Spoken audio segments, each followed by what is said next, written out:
Hello, welcome to a kind of special edition of the Hurdle Podcast. We're going to go over the week 15 in the NFL. My name is Billy Blazard. No Logan with me here today because he's feeling kind of sick, not up to it. Voice is kind of fluctuating up and down. So I brought my own special guest, Avery Dohner. How are you doing, Avery? We're doing good, Bailey. It's great to be on the podcast. It's very great to be on the podcast. Yeah, Avery's a consistent listener, I would say, comparatively. Consistent indeed. Listens in, checks us out, which we very much appreciate from my hometown. Yeah. Here. So, Here's my Colin Coward. yeah. New Colin Coward, my new Skip Bayless. I might be the new Skip Bayless. Get some hot takes here.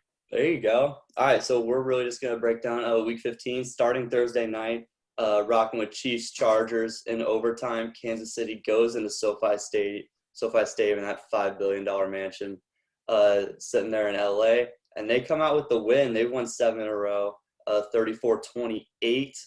Mahomes and Kelsey were absolutely terrorizing L.A. Throughout this game. Kelsey for 10 catches, 191 yards. 2 touchdowns. Mahomes over 400 passing and 3 touchdowns himself. LA put up a fight though.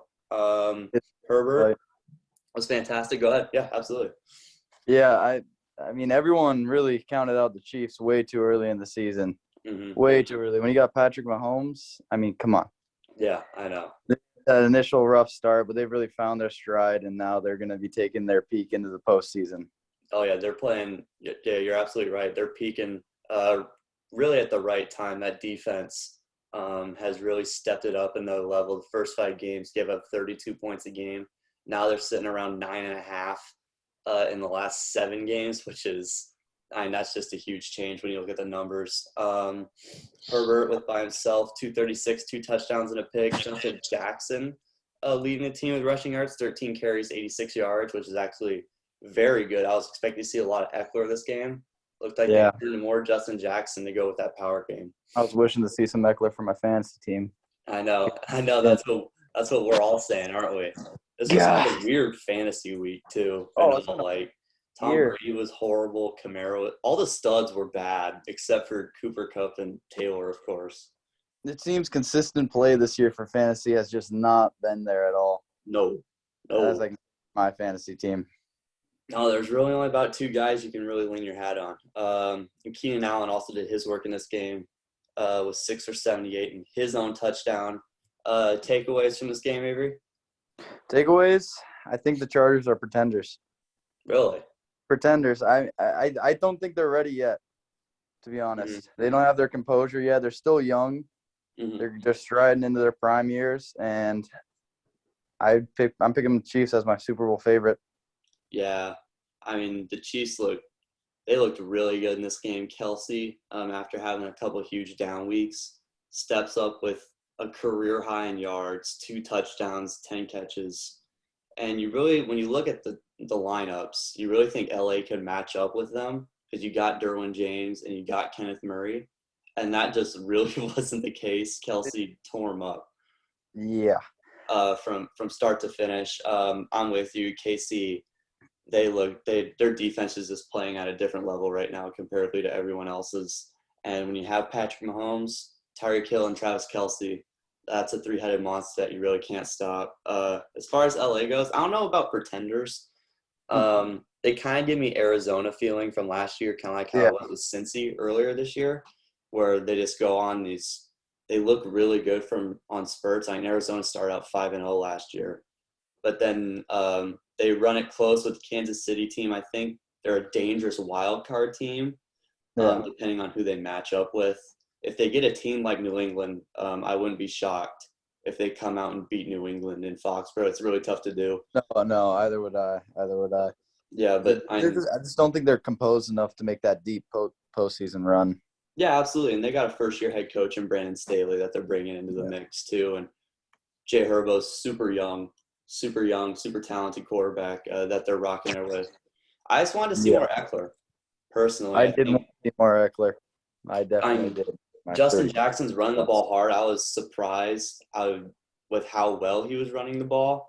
Eckler's just the guy to go to all around. He's just the better all-purpose back. I kind of like what Staley's doing with these two-back sets that they're running a lot, and kind of how you're seeing it up there in Green Bay with Aaron Jones and A.J. Dillon as well. Yeah. And it seems like a lot of teams are kind of starting to convert to the two-back. Arizona's done it really well so far this year with Chase Edmonds. Just give our running backs more longevity. Yeah, absolutely. And, yeah, they just can get more burn that way. So that way they're all healthy for the playoffs, which you're absolutely correct about that. They use Edmonds between the 20s, and then once the red zone hits, it's James Conner's time to take over and score some touchdowns. Yeah. Put that sucker in the end zone. But, yeah, I honestly, this was a fantastic Thursday night game. Normally we get horrible Thursday night games. There's terrible ones. And, I don't know, LA fought really hard. Kansas City had, like, a perfect first drive, in my opinion. They went right down and scored a couple fullback powers in there, which you don't really see with Kansas City. Oh, not at all. The Mahomes chicken with the head cut off, scramble around a few times and chuck one up, and it ends up working. But they seem really composed. But LA, like we said, they're not there yet as far as mentally really for the playoffs. But they bounced right back, came and scored 14, maybe even 21 unanswered. I can't remember. Off the top of my head, it was 14 unanswered, and I don't know, they just played really well.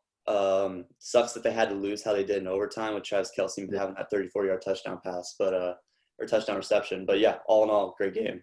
Thursday night, which you know we don't get. Yeah. Moving on. Saturday night, kind of weird weeks. Staggered nights because of COVID. Some games got pushed back to Monday and Tuesday, like Seahawks, Rams, stuff like that. But as the bye weeks are over, the NFL likes to do a couple Saturday games, and Saturday night games. And one of those this week was New England, Indianapolis. New England going to Indy to take on Jonathan Taylor, that man. Good trap game for New England. Yeah. Immediate trap game for New England. It definitely the first drive I saw, the Colts immediately just pulled something out of their bag. Mm-hmm. They ran, I believe it was a flea flicker, something. They had Jonathan Taylor at back and then handed it off, giving it to their second back with Jonathan Taylor being that lead blocker. Mm-hmm. They really didn't utilize Wentz at all, and it worked. Yeah. They did their best New England Buffalo impression, tried to throw as little amount of passes as possible. Wentz 5 for 12, only had 57 yards. He was starting on the fantasy team. Yeah, Jonathan Taylor just threw the JanSport on. Strapped that right up. 29 carries, 170 yards, including the 64-yarder, I believe. 67-yarder game stealer fourth. Dude's a straight-up monster. Hunter Henry had his breakout game, though. 6 receptions, 77 yards, and 2 touchdowns. Absolutely. Yeah, absolutely. Hunter Henry there. You got Jonathan Taylor for MVP? I mean, personally, I'd like to see Jonathan Taylor as MVP, but, it's just a quarterback gift. Award. I'd love to see Jonathan Taylor win MVP. It's awesome seeing him just absolutely dominate this year. Mm-hmm. Yeah, absolutely. He's been I thought he would break out a little bit. I didn't think it would be in terms of breaking out to be the most dominant runner that we've seen in some time, probably. We had Derrick Henry the last couple years, which he's been fantastic, and he would be right there. Give credit to Indianapolis's O-line. They're doing a lot of great work. Saw an interesting stat today. Indianapolis and Jonathan Taylor has 1,500 rushing yards on the year. If we just took after contact, Jonathan Taylor would be fourth in rushing yards by himself. He'd had over 1,000. I think it was 1,017 was the number yards That's after absurd. contact. Which would place him 10 yards directly behind Nick Chubb. Absolutely incredible numbers. Numbers from Jonathan Taylor. As far as New England goes, they sucked the first 3 quarters. Yeah. They were horrible, and Mac Jones looked like a rookie. They weren't ready. They couldn't put anything together, and just a big trap game for him. Yeah, and Belichick, I don't know. He got out-coached the first 3 quarters, and they were playing heavy catch-up. But once they started playing catch-up, New England made it a 3-point game, and then Jonathan Taylor just puts the icing on the cake. It was a very impressive game from Mac Jones for me. Seeing him be able to bring it back in the fourth quarter and take control like that shows that he's very legit. Yeah, he's further on mentally than any of these other rookie quarterbacks I think we've seen. Trey Lance he's got huge potential, but he's got some years before he's able to access that. He's a project. Shanahan offense. He's a project, long-term kind of guy. Same thing with Lawrence, really. The talent is definitely there, especially arm-wise, but it's just the IQ isn't there. Mac Jones, you get a Belichick offense, and then you just are able – you're coming from Saban, and then you just have loads of football IQ. He's really performed the best out of any rookie. He's my rookie offensive player of the year, or offensive rookie of the year. Yeah, there's no other decision really with Jamar Chase slowing down a bit.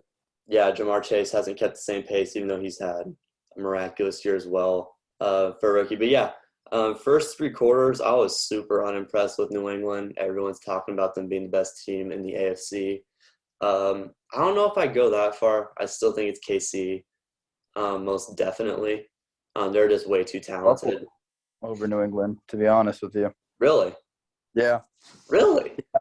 Yeah. If we're getting into the postseason and we have a game, Buffalo against New England, I'd choose Buffalo. If it's in Foxborough, you still choose Buffalo?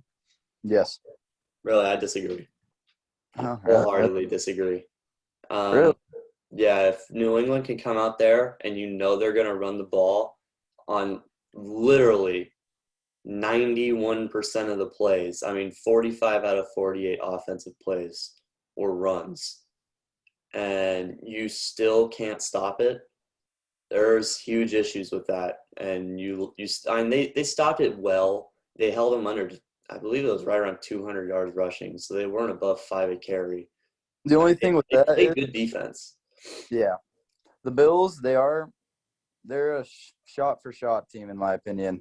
Oh yeah, their defense isn't completely solid right now, but if the wind isn't 50 miles per hour, they can go and get you right back. Absolutely, and they're offensively, I think they're way more developed further on than in New England. I just think if you match up with New England in the playoffs, I think they get out-coached. I like McDermott, but Belichick's the best coach in the league. There's no doubt about it. And if New England doesn't turn the ball over, they win. Coming back to this Indianapolis game, Mac Jones had 2 picks. I believe they were fairly early on, so it gave them time to bounce back. But, a block punt in the first quarter, too, for Indianapolis, which turned straight into a touchdown for them. Indy really just had it rolling on all 3 levels, whereas New England really just didn't. Yeah, they immediately jumped out, and New England couldn't catch up. Yeah, basically.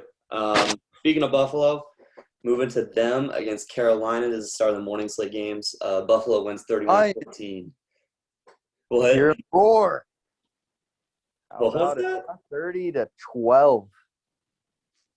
It was 30-12. 30-12.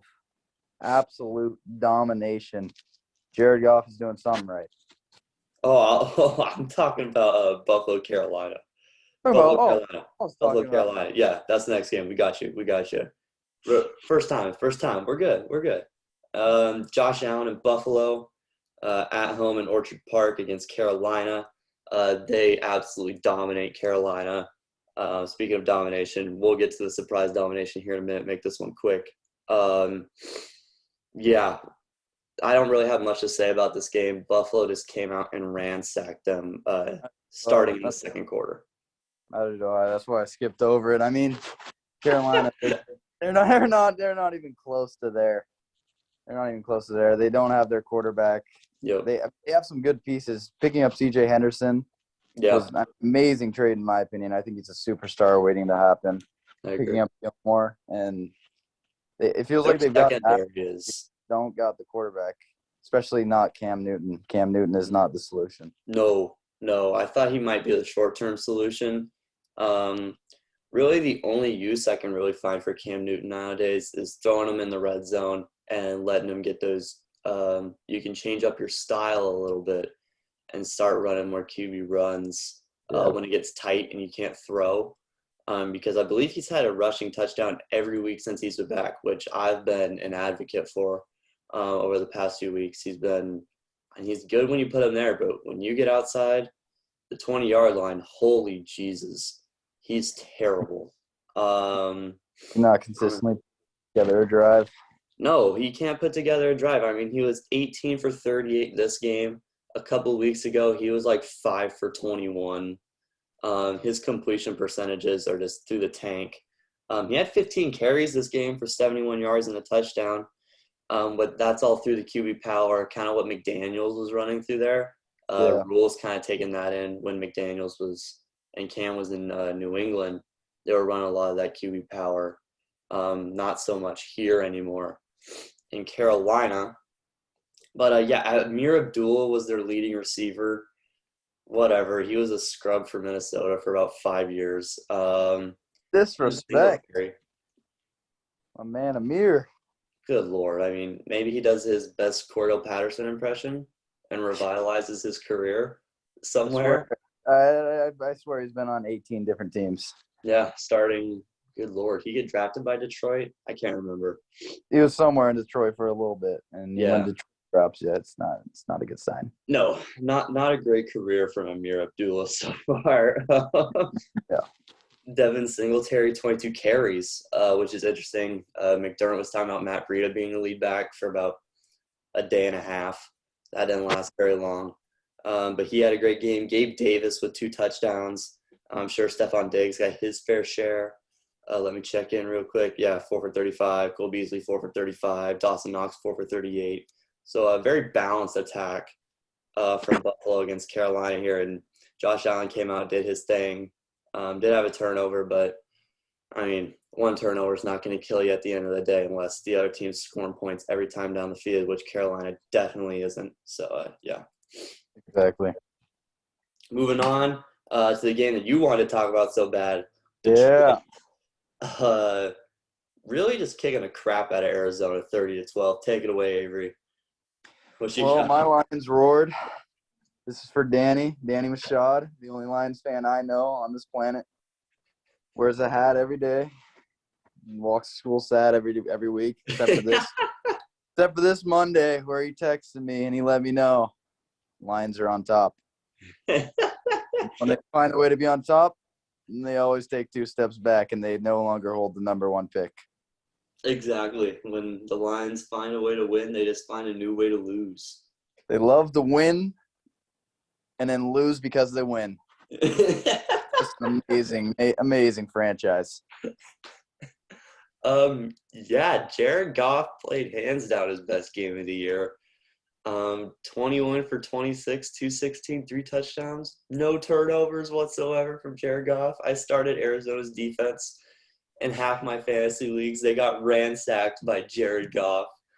And I don't know what God planned out for Jared Goff in his life, but I don't think he was expecting going 21 for 26 with 3 touchdowns against the Arizona Cardinals. No, the Arizona Cardinals, who were number 1 in the NFC coming into this game. I'm still not sold on the Cardinals. I mean, I believe they're a great regular season team, but I don't know if they're going to be there by the time playoff comes. Once you get getting that vibe too? I'm getting that vibe too. It just seems they're very sporadic in their play. Mm-hmm. They tend to get in the slumps, and they tend to not go the slumps soon enough. Yeah, and once they start digging their hole, it's hard to pull themselves out of it because somewhere along the way they lose the shovel. I completely agree. Detroit hung 30 on these guys. Craig Reynolds, no one I've ever heard of before this game. I believe he was an undrafted free agent. 5'11", 225, had an absolute insane game, 26 carries for 112 yards. Out of really no one that coming into this game, Amon-Ra St. Brown, he's really starting to step up his play here in the last few weeks. He's starting to be that number one receiver because, I mean, there's no other number one to take the targets away from because no DeAndre Swift, no TJ Hawkinson. Yep. Hawkinson was a big loss. I'm surprised that Jared Goff was so successful without Hawkinson and Swift. And Swift. And Jamal Williams. Anomaly. Yeah. Absolute freak game out of Ford Field. Arizona, on the other hand, they sucked. They were horrible. Kyler Murray, 257, touchdown and a pick. Christian Kirk had a big game, clutched up for me in fantasy. But that was really about it when it came to this offense. I mean, they were playing catch-up to Detroit the entire game because Detroit was running it down their throats and milking clock at the same time. You gotta love it. Yeah, Detroit I mean, it was just befuddling and confusing, to say the least, with how well Detroit played in this game and how horribly Arizona played this game. You could argue Detroit could have about 5 or 6 wins right now with how many close losses they had to start the year. And I think Dan Campbell actually has these guys realizing, hey, we can still win football games. Granted, it is going to cost them draft value, which kind of sucks. You could argue if it's good or bad for Detroit to be winning these games. You have a stance on that? I'd honestly say it's good because with the Lions franchise, if Campbell doesn't win a few games, they're going to get rid of him. And I like Campbell, honestly. I do too. I like him. He seems like he's all a guy that his players love him. Mm-hmm. I mean, he's got a great community going on for being 2-11. Yeah. Yeah, absolutely. And yeah, they rally around each other fairly well. And he's got him on a little bit of a roll. I mean, 2 wins in the past, month and a half or so. Month? Is it a month since they played Minnesota? So, the 2 wins all I need to hear. They're on a roll. Yeah, I mean, they got the 2 wins. They got the big part out of the way. Now, honestly, I think it's good for them to win a couple games. Like you said, they have to keep Campbell. I think he's there, honestly, for the long term. Why they ever fired Jim Caldwell after they had 2 playoff appearances in 4 years with Stafford and Calvin Johnson and all those guys, why they fired him confused me from the start. But I hope they found their guy in Campbell just to really turn the ship around. Because the guys in the middle, Matt Patricia experiment, that hit an iceberg, and that did its best Titanic impression. Yeah. Yeah, that was horrible. What they pull out in these next few years. The only problem is they just got some major contracts levying on them. Yeah, major contracts. They're paying Goff $30 million a year for the next 3 years because they kind of have to. And they really have no talent, supreme talent as a roster. They don't have one position. They don't have their Darius Slay anymore. No, hopefully Okuda can pull together because, I mean, his rookie season was just absolutely awful. Yeah, it was abysmal. Next year. And he tore his Achilles this year. He tore his Achilles first game this year. So, really they have to develop some younger talent there in Detroit, which will clearly help Campbell's job status and maybe push the Lions further down the draft board towards the 15 spot here in the future years, get some more wins there on their resume.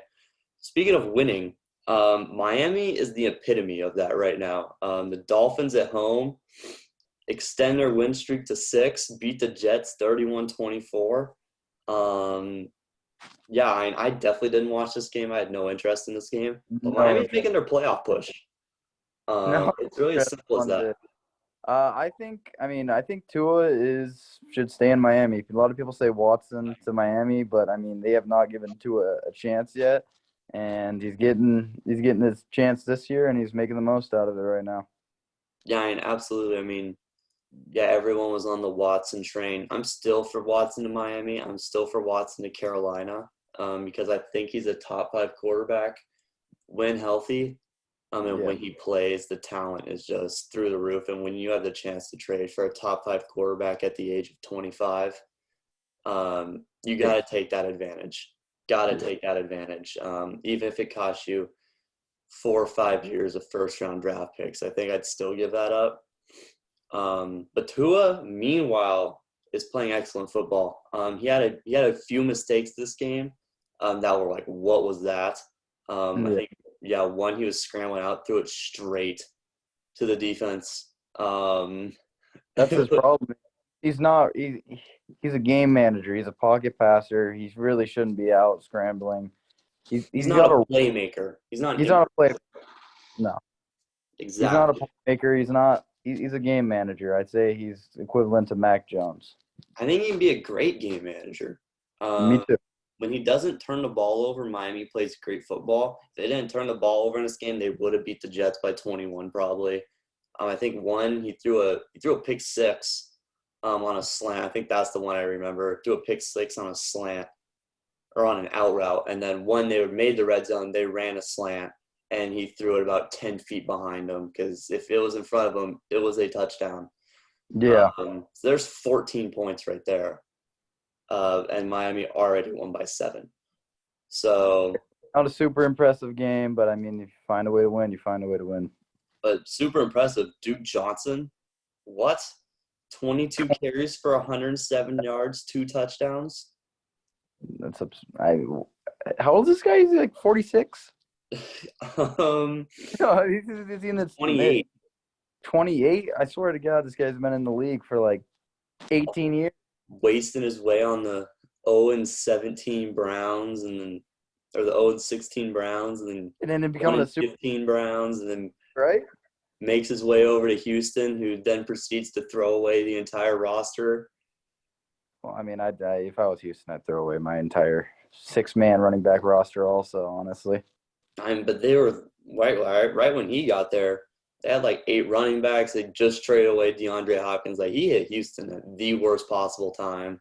Yep. They let him go finally. Honestly, Houston's in the NFL right now. Like, I just feel like they aren't even in the league. I know. They're great. They might as well not be. I mean. No, I mean, we can just kick them out. Go 31. Good Lord. Houston is absolutely brutal, to say the least. But now he makes his way into Miami, his hometown, and has this aha moment. The light bulb flicks on, I guess. And they just say, screw Myles Gaskin. We're going to run Duke Johnson Jr. the entire game. And Duke Johnson Jr.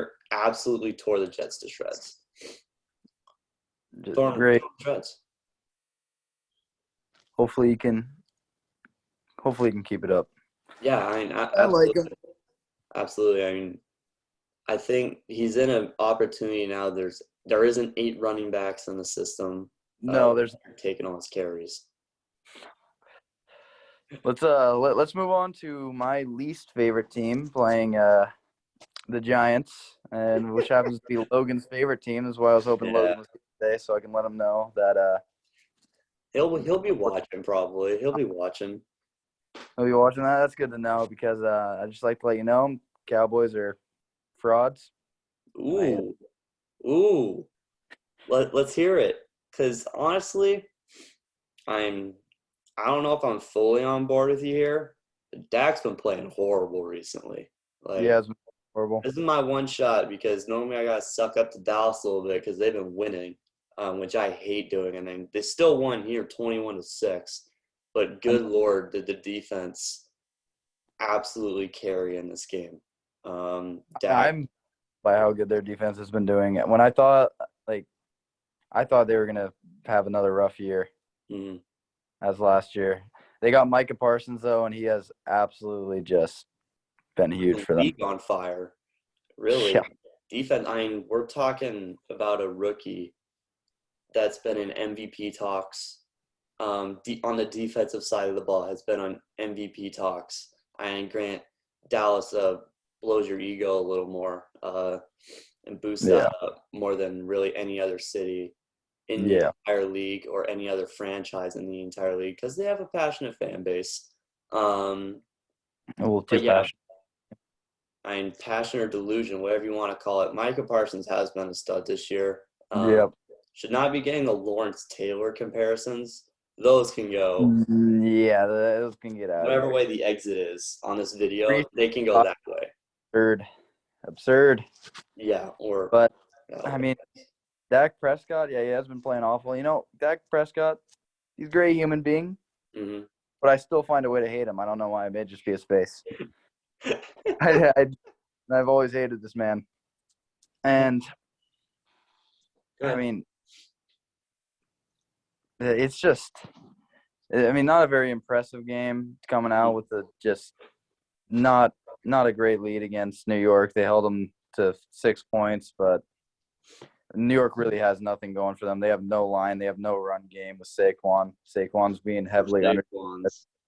He's getting fed to the wolves, man, with that offensive line. And because he has no pass game either to help him.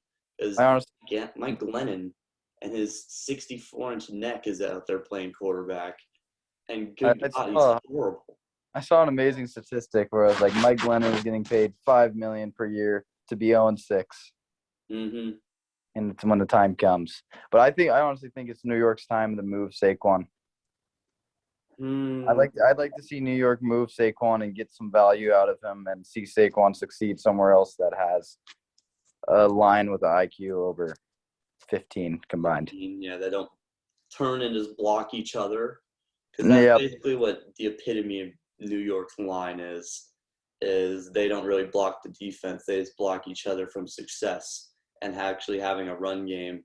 And Saquon's the downfall of it. I hate it because I like Saquon. I think he's talent-wise, he should be RB1 talent-wise. That's how freak of an athlete he is because he sheds tackles so easy. He had a great catch in this game where he basically just straight up palmed it. Oh, yeah. On a screen pass. Like, what? It was absurd. It's just inhuman plays. He's such a specimen, and just to see him just not be able to light the league up is so disappointing, which is why I want him moved.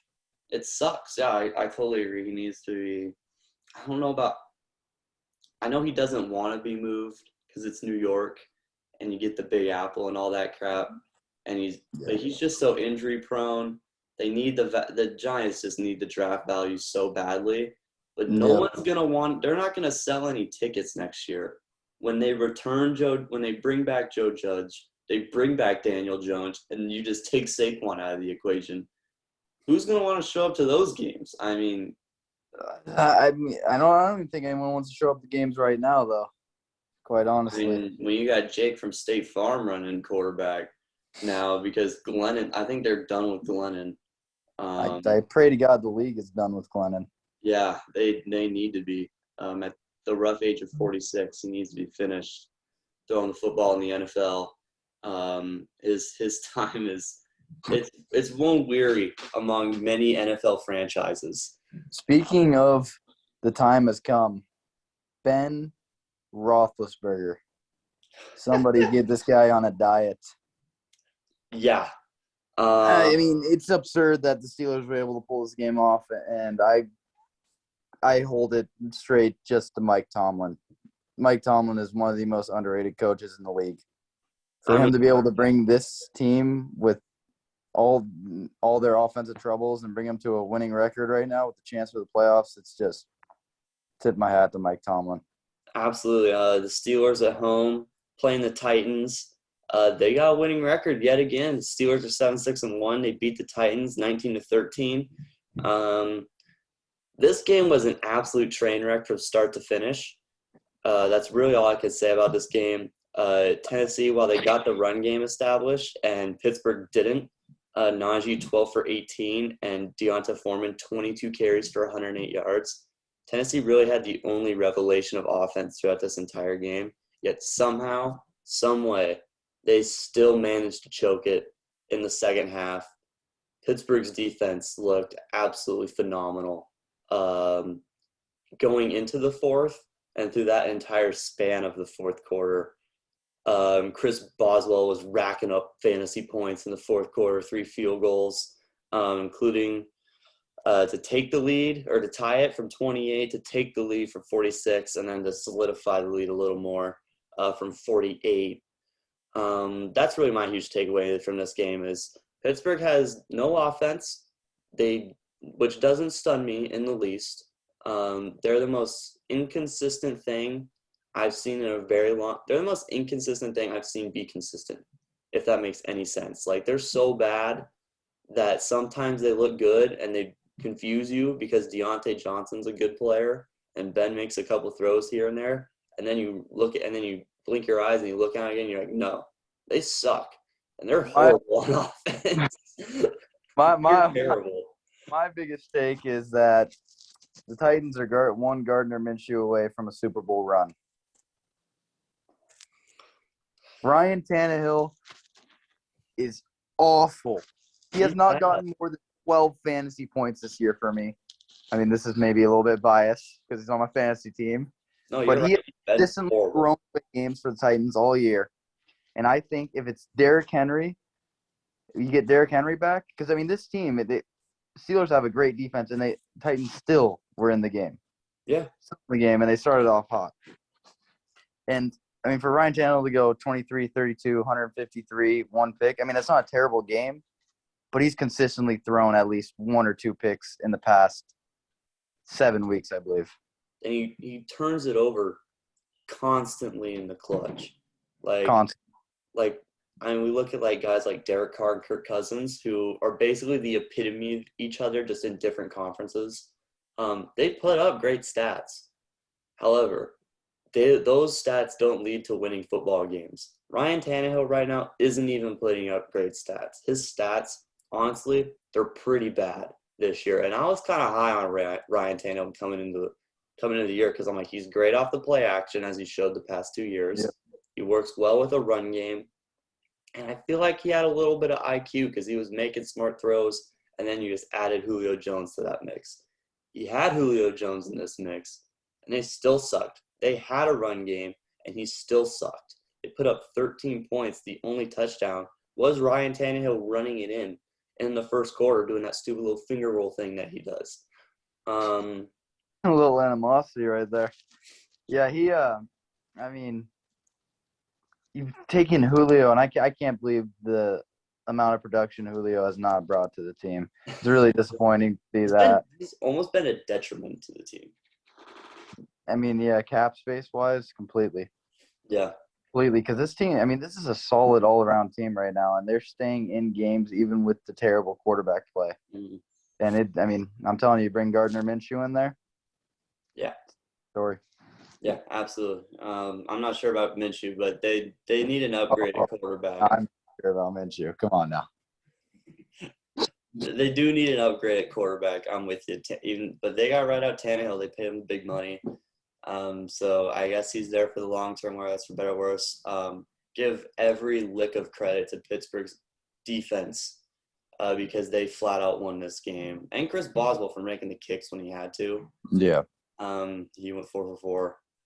But yeah, all the credit in the world deserves to go to Tomlin and this Pittsburgh defense, because that's really what Tomlin specializes in. Is he's a defensive-minded coach. He could really care less what the offense does as long as they play hard and block correctly, which they didn't even do that because Najee had 12 for 18. But yeah, Pittsburgh takes home the dub there.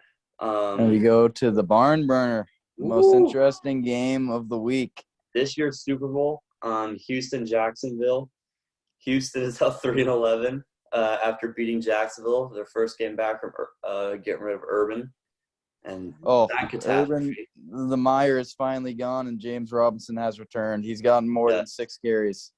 Yeah, more than 6 carries for 4 yards this week. Houston beats Jacksonville to send them down to 2-12. Jacksonville, they're looking to keep their eyes on that number 1 pick yet again.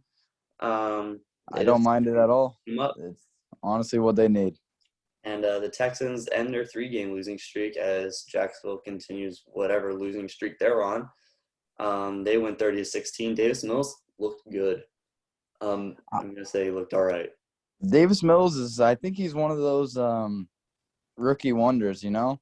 Mm-hmm. The guy you don't expect to come in, and he just comes in and he wins a few games for a terrible team so they don't get a first-round draft pick. The first overall draft pick. Yeah. And get their quarterback. I mean, yeah, they took him in the 3rd round with their first pick last year because, they traded away all their picks for Laramie Tuttle, which worked out to a T. Brandon Cooks had a big game. 7 for 102, 2 touchdowns. Trevor Lawrence didn't turn the ball over, like you said. I thought Jacksonville would win this game, honestly, because Urban's gone, so less distractions, and you get James Robinson, your best player, back in the offense. But they couldn't stop the freight train that was Davis Mills to Brandon Cooks. They just, honestly, they had a nice connection rolling, and that's the only guy he can turn to in this entire offense to actually rely on, and that's really why they won the game. Funny enough, do you hear the story of Urban actually kicked his own kicker? Yeah, I in did. Practice? It's quite the send-off for him for his NFL debut. The last straw. I don't even think Ohio State fans like you anymore, Urban Meyer. No, I mean, he ended college with the highest winning percentage ever. He's going to finish the NFL with the lowest winning percentage ever. So just storybook ending. Kind of shows you how that whole deal went. Yeah, Cooks was amazing. They had a kickoff return touchdown, 98-yarder. Talking about Houston here, and Kymie Fairbairn drilled 3 50-plus yarders, I believe. So, or putting them in. He had two. Still putting them in. Yeah, putting them in. Moving on from the trash bowl, really of the entire year. We had this low-scoring affair, Cincinnati against Denver in the Mile High. Cincinnati beats Denver 15-10. Joe Burrow with a mediocre game. Really, everyone had a mediocre game in this. Teddy Bridgewater was pretty bad, 98 scores yards to his best Jared Goff. Javonte Williams had 15 for 72. And Tyler Boyd had one big play. And that's really where all the offense came from this game. I believe it was like a 54-yarder. Another team I'm not sold on is the Bengals, to be honest with you. I mean, they got off never been sold on the Bengals. But when Burrow's play isn't above and beyond, they don't win games. They can't win games. I don't think their defense is there yet, and I don't think Burrow is either there yet with his consistency. Mm-hmm. And they had an underrated signing this year in Trey Hendrickson, which he's been very good. I believe he's top 5 in the NFL in sacks. But yeah, when offense isn't really rolling, it's a rarity that they win games unless they play a low-powered offense such as Denver. You really just got to stop the run game. If you stop the run game against Denver, you're golden. You're lucky to win the game. And Williams is good. He was good, 15 for 72. But when you look at the passing numbers, 98 total yards of passing, it's like once they hit 3rd and 5 and over, the drive stalled, and the drive was over. It's done. Yeah, drive was over. And there's some long field goals. I mean, that's really what you get when you play in Denver. 350-plus yarders buried in this game. Drew Lock, because Bridgewater got hurt. I did forget about that. Drew Lock threw that 50-50 ball to Tim Patrick. That was Denver's only touchdown in the game, which Tim Patrick came down with. And then Tyler Boyd had the 56-yard running catch, which immediately answered the Tim Patrick touchdown in the 3rd quarter. And nothing really happened in the 4th. It was just 2 Rams colliding and never going anywhere. It's like an even game of tug of war. So, yeah. Anything more to say about Tennessee? No, not really. I mean, you got 2 teams who I think are just – I mean, Broncos immediately, they started off 4-0, but you could immediately tell that Teddy was never going to be there, and this team was not going to be – they weren't going to shock the league at all. Exactly. Very, very mundane game. Definitely. We'll get through this one quick as well.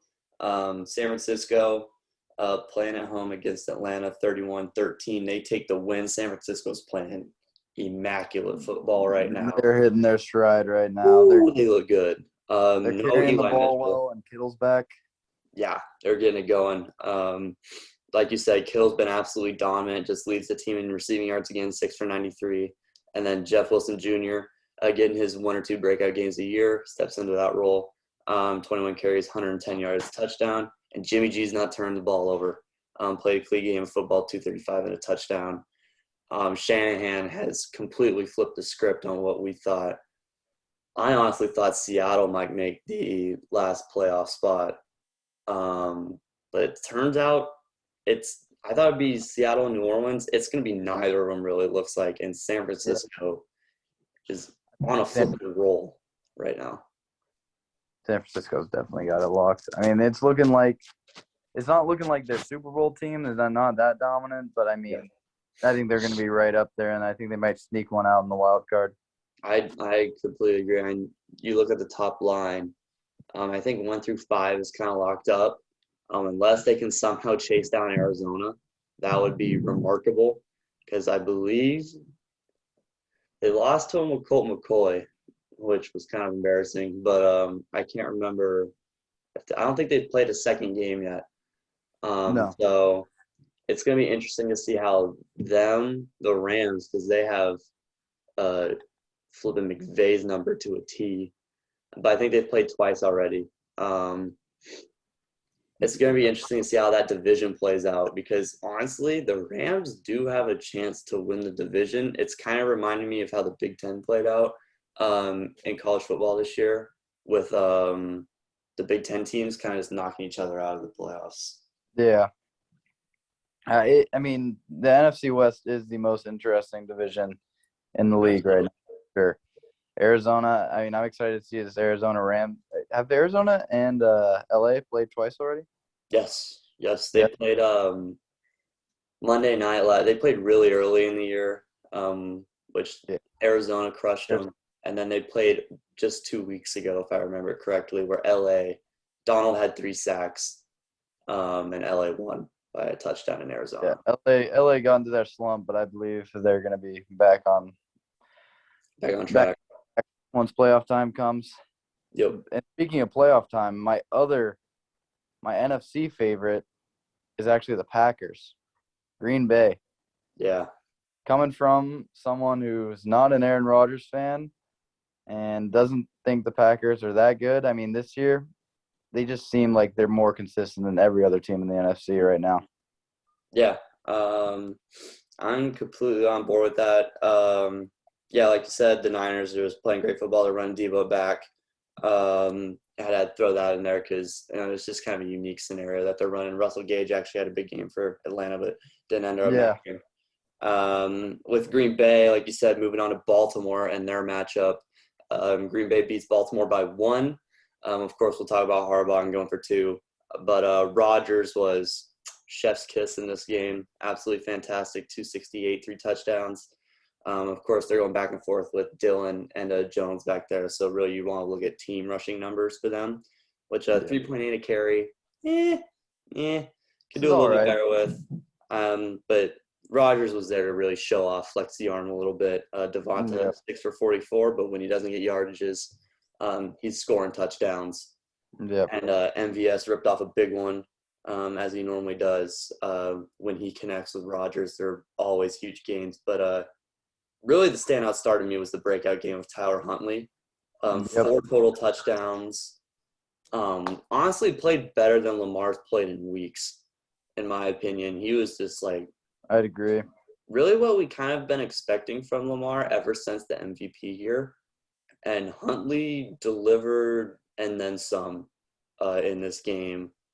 Didn't turn the ball over either. No, it was an absurd game from Huntley. I think Huntley should be a free. Is he going to be a free agent after this year?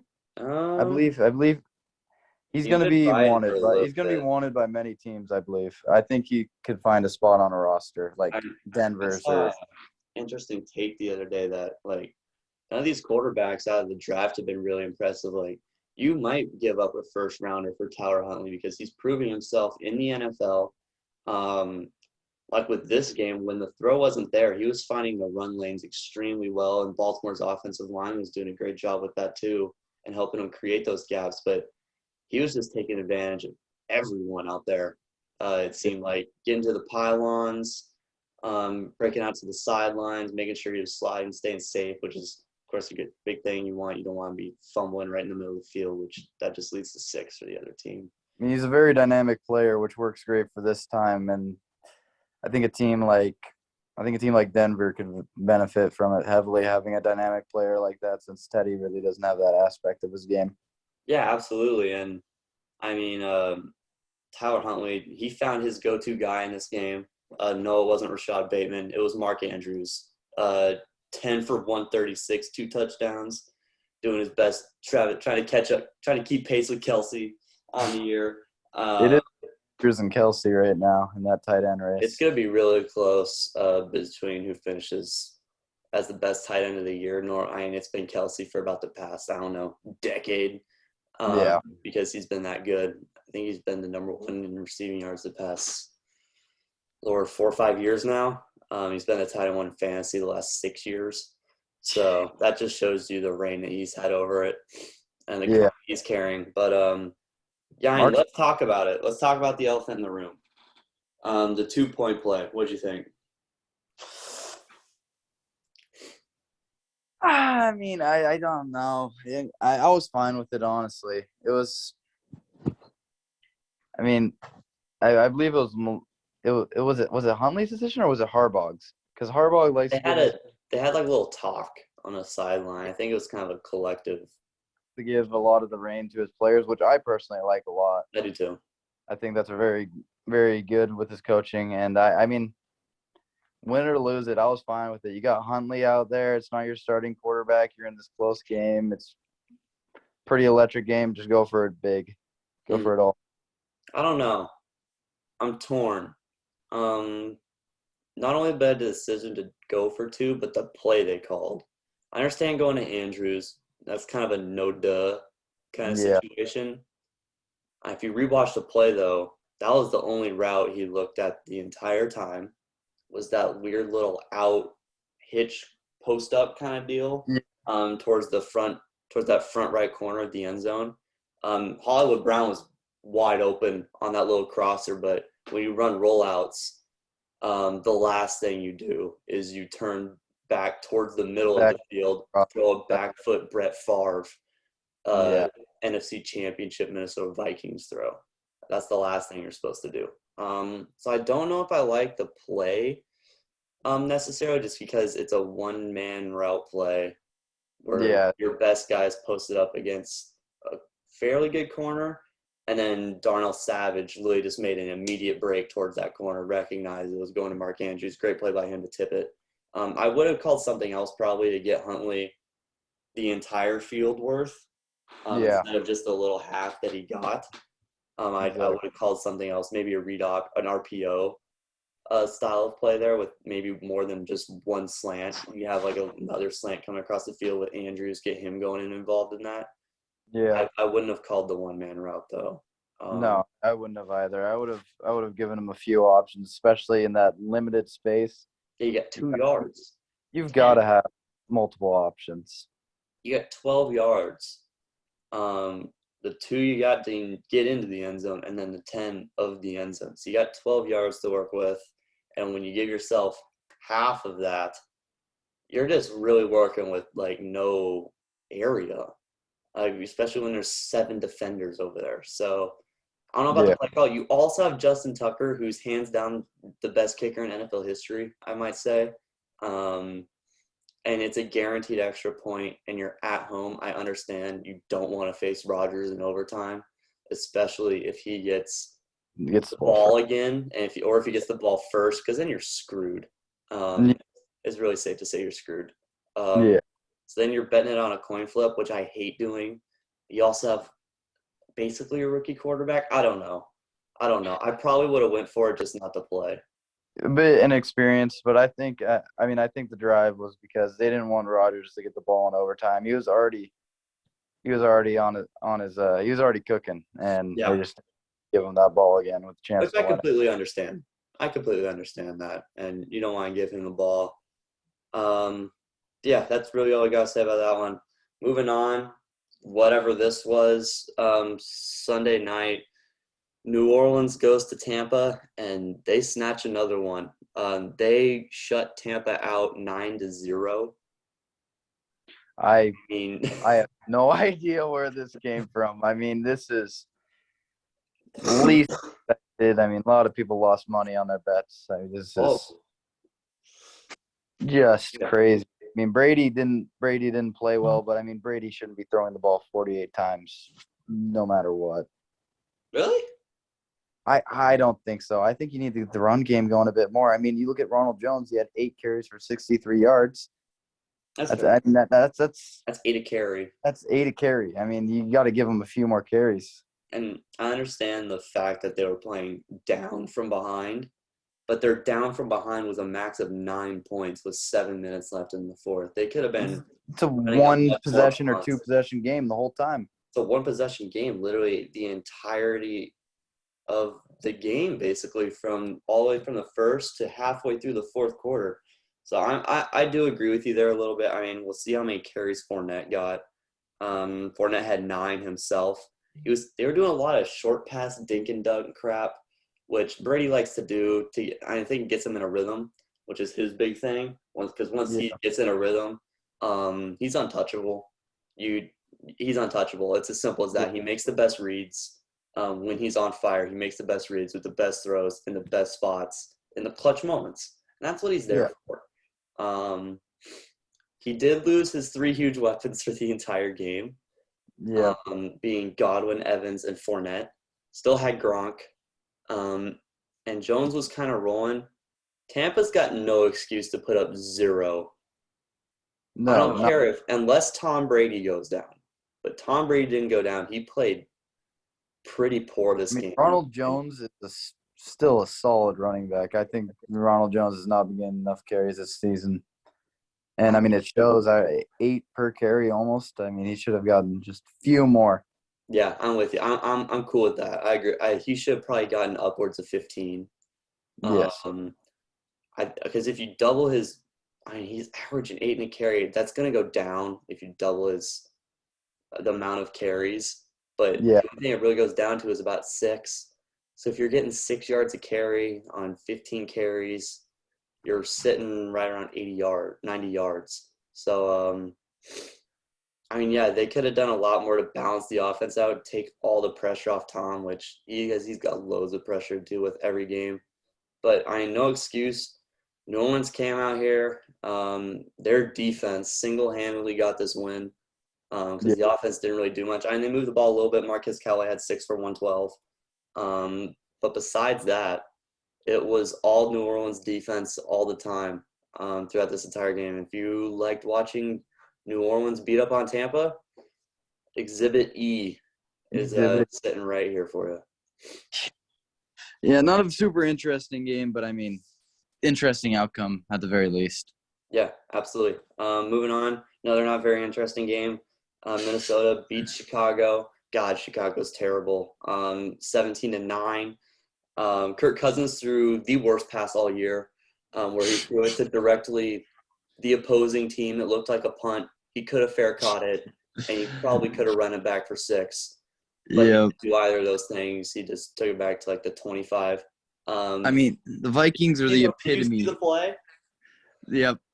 Oh, my Lord. They're like 3 or 4 guys all under 15 yards, and he threw a 35-yard duck straight to the free safety. You got to love check down Cousins. You got to love them. And, I mean, the Vikings are just the epitome of mediocre. That's all they've been for the past 5 years. I mean, I don't know what it's going to take for them to take that leap into the playoffs and new coach. Just take that coaching change. Yeah, I mean, I don't know if you got to have a better team around Kirk. I don't know. Because Kirk, he needs to be checked down, Kirk. Whoa. I mean, what better offense can we give Kirk, though? He's got the 3rd best receiver in the league. He's got Thielen when healthy, who's top 15, top 20. He's got Dalvin Cook, who has been one of the most prolific run games in the entire NFL. He has Madison when Cook is out, which he is occasionally. He tears it up. He had over 150 rushing yards twice this year when Cook was out. And he sits there, and he still sucks. I mean, he had 87 yards and threw the worst pick of the year. He's horrible. That's why Gardner Minshew should be over Kirk Cousins. I mean, I can name off at least 8 guys who Gardner can just take their spot and maybe make him a Super Bowl team. I mean, good God. I mean, obviously I'm over-exaggerating when I say Super Bowl team, but, I mean, Gardner, he's just more solid than a lot of these guys. And, I mean, Kirk, it's just he's not there. He's not there. It's hard to put into words how unclutch he is. He got his first win on Monday night, I believe. First one? Against Great Chicago. job, Kirk. Chicago's really lighting it up lately. They're lighting up the L side of their record. The Bears. Look at them go. Lord. Matt Nagy, they had no offensive coordinator, so Matt Nagy took the pleasure of calling plays this game and still Justin sucked. Fields was in prison that whole night. Fields, yeah. There was no design QB runs for Justin Fields. If they had any of those, they probably would have won this game. If he used Justin Fields in any way besides a play action rollout, they probably would have won this game. If they used Allen Robinson at all this season, Allen Robinson has disappeared. He's fell off the face of the earth. And if they used Cole Kmet, which they kind of did, so congrats. There you go. You used Cole Kmet. You used something finally, man. Nagy, nice job. Eric Kendricks got ejected from this game, but yeah, Matt Nagy is all set up. His bags should be packed. The U-Haul should be right outside his house, ready to move to be the offensive coordinator of a college football team, because I think his time is done in the NFL. Oh my God, it's terrible. Without a doubt. And I think along with his bags, Russ should pack his bags and come to Chicago right after he leaves. Russell Wilson? Yep. Ooh, interesting. This is my odd. I mean, Seattle, this is what I've been meaning to say. Seattle, they're in a spot right now where they can't build a team around Russell. They have no first-round draft picks. They have no leverage. They have no cap space. All they're going to do is waste these next 5 years of his prime. So I think it's time to send him off as a love letter to Russ himself so he doesn't have to suffer for these next 5 years. I think Paul Allen would have done it already, but his wife is now the owner. I don't really think she wants to see any of those Super Bowl guys leave, and that's number 1, Carroll, and number 2, Russ.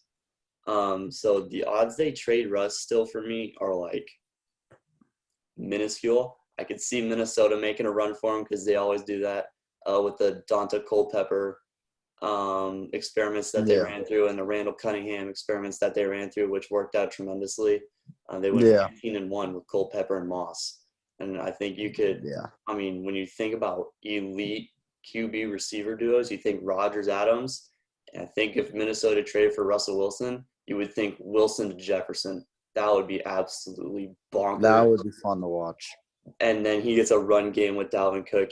He gets the full workload offensively, and he just has to sit back there and deliver dots. Minnesota would just have to send the house full of picks, and I don't know if they're willing to do that.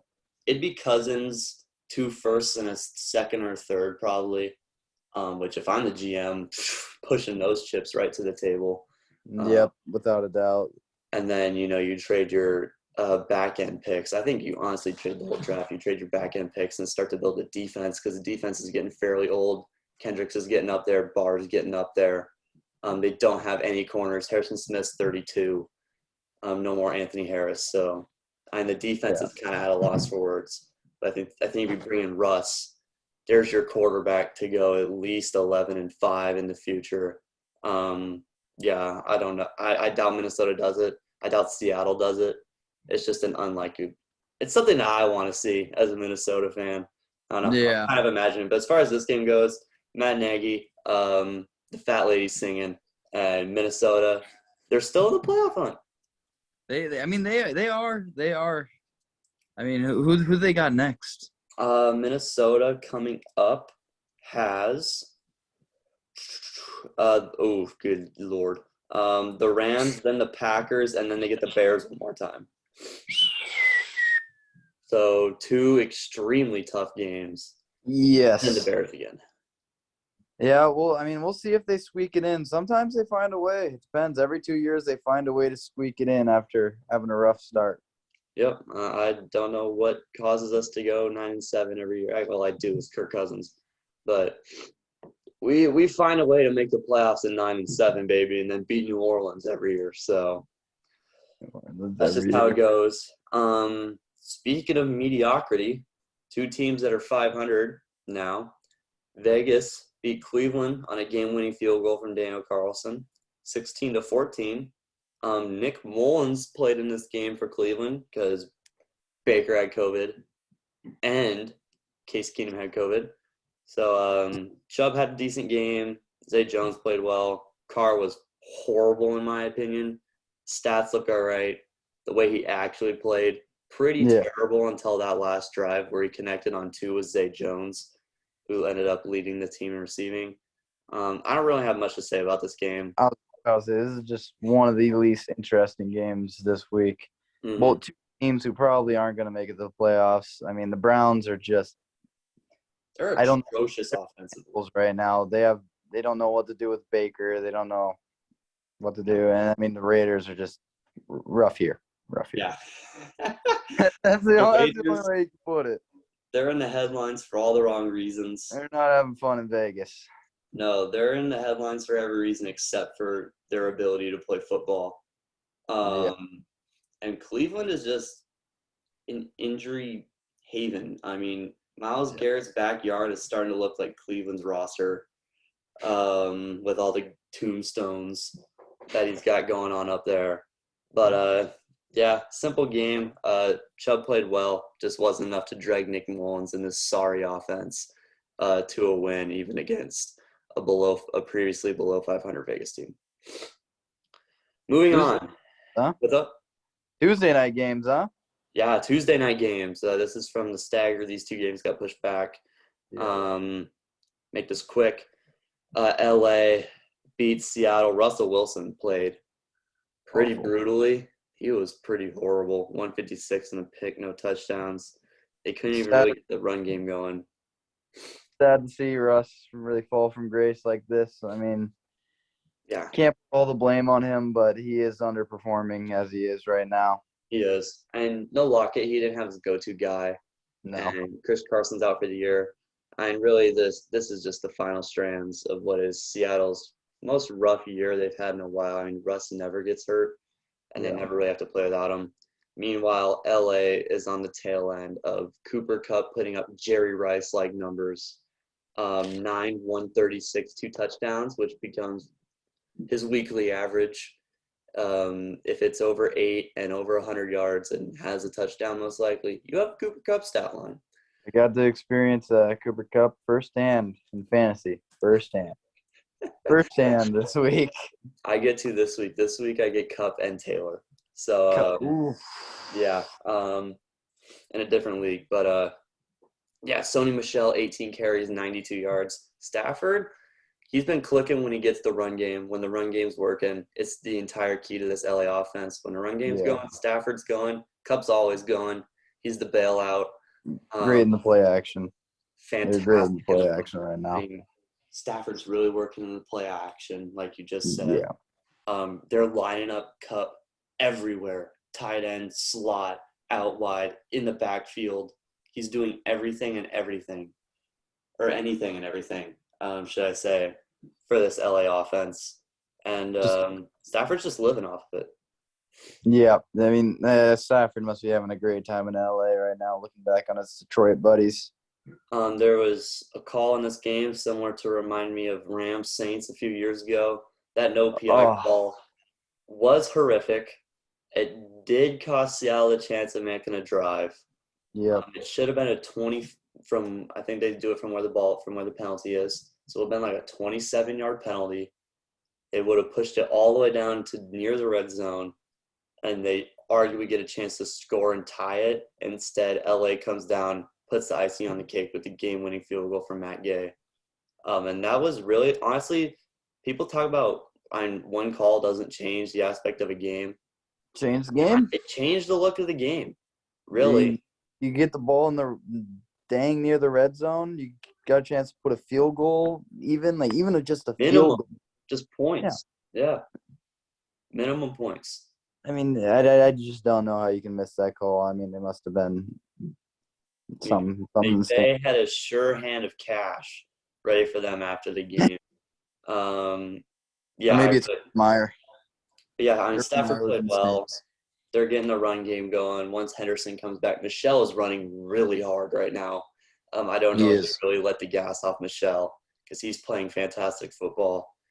But, the Rams talent-wise, they're the best team in the NFL, in my opinion. And I think they're a top 5 coach. They have no reason really to lose any game, except when Detroit, Stafford comes back and starts looking like Jared Goff. When Stafford starts looking like Jared Goff, when there's no run game, that's when the wheels fall off the bus for LA. Stafford's been quite inconsistent. More inconsistent than I thought he'd be, honestly. Absolutely. Especially under Sean McVay. Like, you think under McVay he'd be putting up 303 every night. With his game plan and just – I guess the run game has to be there. But, when it is there, that play action opens up so much. Especially if you got Seattle's defense. Exactly. Moving on, last game of the week. We know this has been a long one. Thanks for sticking with us. Philly goes against Washington's third-string C team, who still has half had COVID, and they beat them by 10. Good Lord. Jalen Hurts balled out this game. 20 for 26, 296, touchdown, and a pick off. Dallas Goedert trying to do his best Lionel Messi impression and turning it over to the other team. Really hit his back or off his hands, hit his foot, kicked up in the air. Washington just goes, oh, hey, there's a football. Pick. Washington is just not there. I thought they had something cooking this season, but they're Chase Young's out now, so everything's down the drain. But I thought they had a chance earlier this season, but it's just more disappointment. I had Washington making my wild card at the start of the year. That was before I knew Antonio Gibson would be running for like 1.4 yards a carry all year. My Lord, he has been the most inefficient running back I've ever seen in my life. And the only reason he got bailed out fantasy-wise is because he scored a touchdown. McLaurin, 2 for 51. 2 for 51? You gotta get him some more targets. Give me a break. Philly's O-line dominated the trenches in this game. Miles Sanders had 131 yards on 18 carries. Still 0 rushing touchdowns on the year for Miles Sanders because Jalen Hurts has, count them, 10 of them. 10 of them from Jalen Hurts. That's a franchise record by a quarterback. Hurts had a great game, but I think it's time to bring out the magic. Don't. No. They at least well in his role. No. Listen to this. No Listen Minshew. to this. Not bring out the magic over Hurts. I just want to see them give him to another team. You can get a 4th-round pick out of him probably right now. Yeah. They can probably get more value than what they gave the Miami. Because why did they give up Jacksonville, right? Jacksonville, excuse me. They gave him a 6th, I think. They gave him a 6, 5th if he plays 50% of the games. But why would the Eagles make that move? It makes no sense to me when they already had Joe Flacco as their backup. And I'd just like to see I guess it makes sense. Joe Flacco is their backup. I'd just like to see Minshew. I can name quite a few quarterbacks that Minshew would be better than and succeed with. Yeah, Minshew's a top 27 quarterback in the league probably.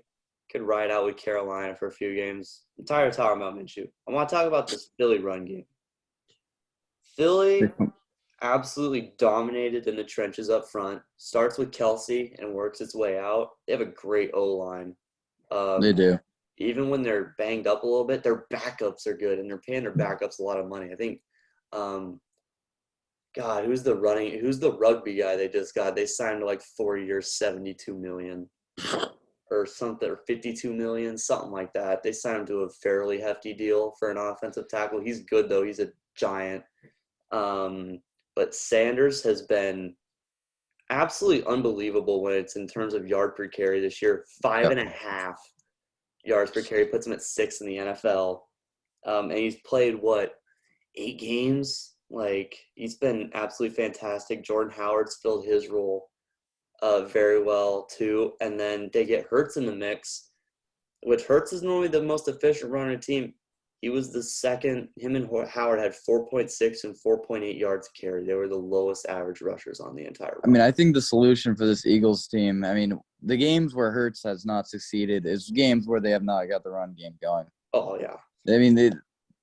I think they have they keep getting down in these games and keep throwing Hurts out there and just not carrying the ball enough and trying to make him make something out of nothing, and it just doesn't work out. Yeah, and Sanders is an absolute stud. I've been saying that for a few. I think he's one of the most underrated running backs in the league. Absolutely. And I'm totally on board there with Sirianni doesn't give him, even though he had 18 looks at the start of the year, Sirianni was giving him like basically no face. Yeah, like 5, 6. I think it was 5, 6 carries a game, something like basically. That. Just absurd numbers. They've turned him into a pure runner. He had 2 catches for 15. Goddard had a huge day, even though he had the one little miscue. 7 for 135. Good Lord. When they get that run game going, he feasts off that play action. And he looked untackleable last night. Washington's defense they got crushed up front, and then Goddard, they just couldn't tackle him. It's as simple as that. No. And they can't really cover either. They're over with. I'm kind of happy this year Washington is over with. It's time for them to go find a quarterback, make a push for either Tua or Watson, actually do something. Maybe find a name for your team. Watson? Tua or Watson? They have a much more realistic shot of getting Watson. Not Watson. Tua. Tua? In that maybe if they can work something out in that 3-team trade. It could kind of have to be if you want, I can see them getting Tua more, but if the Miami's going to deal Tua, they're going to want Deshaun, right? And then Houston's going to want Tua in return for Deshaun. So you don't think so? Dumb, man. Houston's stupid. They could figure out a way to only get picks out of it. They'll ask for Myles Gaskin. If they have faith in Davis Mills, they'll rock out with him. They'll get 4 firsts and like Jerome Baker, who's a decent middle linebacker, and then they'll sneak in Myles Gaskin just because they need another running back. They'll send Tua to Washington for a first. They'll take that first, ship that straight to Houston, and add on 3 more on top of that, and done deal. I mean, it's very possible. It just depends on Houston and what the hell they're going through right now. I don't even know. Determine a flipping asking price for him. Just because he solves 2 lawsuits doesn't mean his price goes up another first-round pick. Yeah. That's not how this game works, and they don't understand that. And maybe they want to keep Watson in the end. Watson doesn't want to be there. I feel like, it's looking like just absolute mayhem in Houston. I haven't heard anything about Watson in a while, but I can just imagine it's just since the deadline. Utter chaos. No, not since the deadline.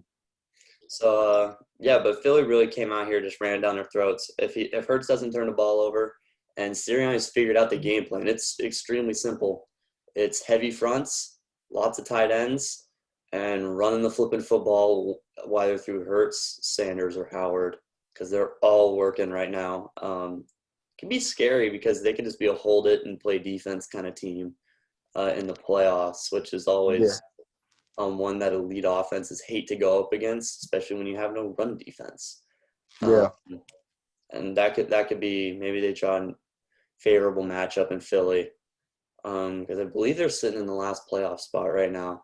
It's them and San Francisco are the 2 wild cards.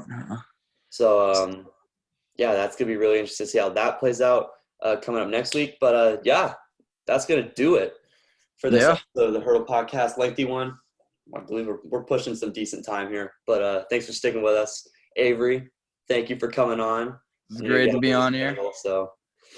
Great to be on here. Yeah, absolutely. Go check out, if you're in Blaine, go check out the basketball games. They're playing great basketball right now. Avery's headed to 5 for them. So, go check them out. And I'm repping the gear. So, absolutely do that. Check that out too. The chess team. Yeah, you can go watch them play chess too. So, dude's a jack of all trades. Put it that way. We can run some chess analogy on here for the next one, huh? We will. We'll bring you on again. Thanks for coming on, man. Check him out. Follow him at Avery Dohner 21 on Instagram, if I'm not mistaken. Go check him out there. Tell him what's up. Follow me at Bailey Blauser, Logan at Big LK72. He's not here right now. He's making his quick recovery. We'll bring him back on via Zoom Follow the Hurdle Podcast, HRDL Podcast, also on Instagram. If you want to listen to the straight audio version of this, check us out on Spotify. Type in Hurdle Sports, go down to podcast. We're the first one that comes up. Easy to find, baby, easy to find. So that's going to do it for this one. I'm Bailey. That is Avery, and we are out. Peace. We're out.